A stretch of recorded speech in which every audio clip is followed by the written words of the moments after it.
daawadayaal halka aad naga daawaysaan waa hoyga diinta oo ah hooy u adeegta durqa suufiya ahlu sunna wal jamaa kalabta waxaanu joognaa waa mawlicii Allah u naxariistay caalimkii weynaa Xaaji Daawud Cilmi Cariif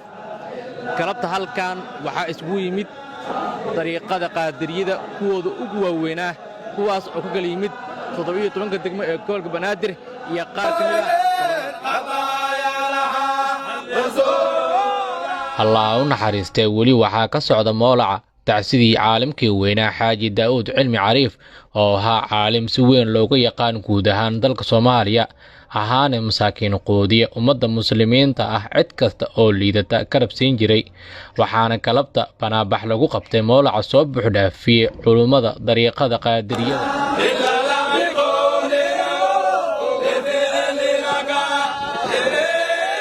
qaar kamida mashaayikhda kalabta ka soo qayb qaadatay banaabaxa tacsida Xaaji Daawud ayaa la hadlay hoyga diinta waxayna ka warbixiyeen sifaadkii wanaagsanaa ee Xaaji Daawud Cilmi Cariif oo ahaa caalim Allah u hibeeyay deeqsinimo iyo adeegida diinta Islaamka. galabtan waa sida wariyaha inoo sheegay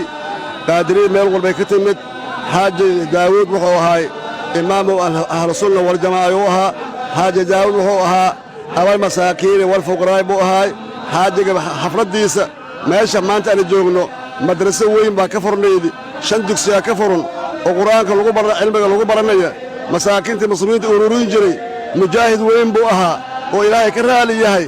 inaan ku daynaa waajib muqaddas ah ilaa bariyaan tacsiid waa socota qaadirida meel walba ka timid ilaa bari waa la joogay maanta waa joognaa waa nin wuxuu ahaa masaakiinta culmaa diinka Ilaahay iyo rasuulka iyo diinta ku xiran buu ahaa waa muallim weyn buu ahaa وادتك إلهي جعله كمن نقضي ورسولك صلى الله عليه وسلم إذا مات ابن آدم انقضى عمله إلا من 3 بكم كما دياي عمل كيس رسمكو أي حاجة مدارس وينو كتغي دكسيه بدنو كفرتغي دكسيالو كتغي مدارسو كتغي حربانو تعليمي دد بدنو تعليمي هو هياجي حاجة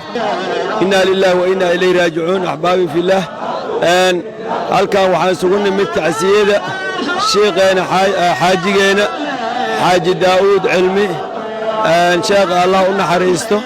waxaan taaganahay maanta tacsiyadiisa banaanbaxeedii sheekh Allah ka raali noqdo Allah u naxariisto wuxuu ahaa dadka aad u anfaca ee lagu sheegay maxaa tiraahdaa anfachum linnaas dadka liiri dadka ugu anficid badan ayaa loogu jeclaan badan yahay Ilaahay agtiisa dadka liiri ayuu ku jiraa dadka dulaabta daalibul cilmiga aruuriyo ayuu ahaa maxaa tiraahdaa nafaqeeyo waxbaritaankooda ka shaqeeya waxaan leenahay fajazaahu khayran katiiran xaajiga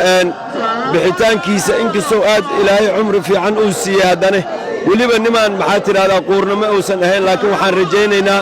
duulka ka dambeeyo inay howshiisii iyo khidmadii diinka u hayay ay sii wadi doonaan marka insha Allah u naxariisto dadka amtaashiisa oo noocyadaas oo kale wanaaga sameeyana insha Allah badiyo khayrka maxaa tiraahdaa dariiqada Allah ku badiyo weligeeda dariiqadu dalka iyo diinta anfici jirtay kor u qaadi jirtay haddana waxaan leenahay insha Allah tacaala ahlu dariiqo cizi iyo sharaf ziyaada Allah siiyo sheekhana Allah u naxariisto kullu nafsin daa'iqatul maut